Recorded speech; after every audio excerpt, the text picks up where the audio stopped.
तपाईँ यो गरिदिनुको सबैजनाले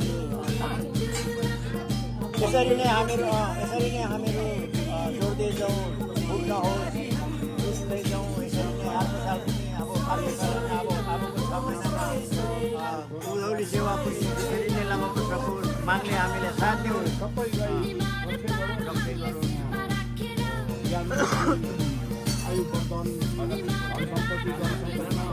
अध्यक्षजीले दिनुहुन्छ अहिले। अध्यक्षजी वेटिङमा हुनुहुन्छ। एउटा ऋषिमुनि जस्तो मैले भन्ने गरिरहेको छु। किनभने हामी पनि घुम्दै तर अलिक सुतो मुख गरिरहेको छु। त्यसले गर्दा तपाईँको सुतो भएर यसरी होइन राम्रो गरिदिनु तपाईँहरू उहिले ऋषिमुनि भन्थ्यो, अहिले सेवा भन्छु होइन। तपस्या हो नि त होइन र तपस्या हो होइन। त्यसले गर्दाखेरि मागले धेरै प्रगति भएर जाओस् है।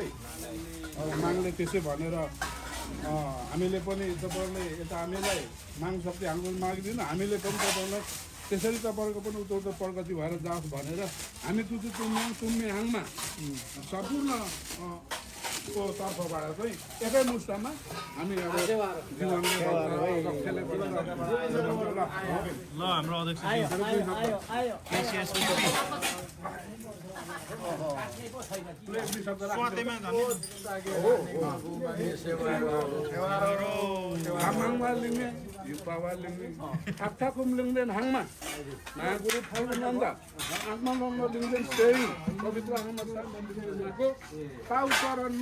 त्यो झुकाउँदै भनेर चाहिँ मैले त्यही भन्नु आँटेको थिएँ। सजिलो भयो। भन्नु दिनु पऱ्यो नि त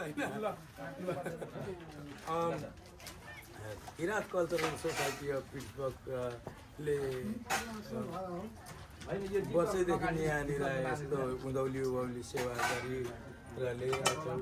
त्यसमा तपाईहरुको अहिले उपस्थिति र तपाईहरुको यो ज्ञान नभएको हामी यो ठाउँमा आज यस्तो प्रकारले मागको सेवा गर्ने हामीसँग ज्ञान पनि हुँदैन र तपाईहरुले जुन चाहिँ ज्ञान अहिले बढाउनु हुँदैछ, हामी बढ्दै जाँदैछौँ, नानीहरूले सिकेछ, त्यसमा तपाईहरुको ठुलो हात छ।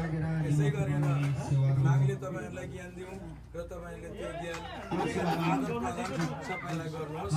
त्यसैमा हामी सबैको भलो हुन्छ, विश्व शान्तिको भलो हुन्छ। र त्यो भन्दै तपाईहरुले आज जुन चाहिँ सभाले जति दुःख गर्नुभयो, जति कष्ट गर्नुभयो, यसलाई दुःख कष्ट भन्दिदैन। मागलाई सम्झेर चाहिँ तपाईहरुले गर्नुभयो। अहिलेसम्म एउटा टुक्रा मात्रै खाएर सभाले गरिरहनु भएको छ।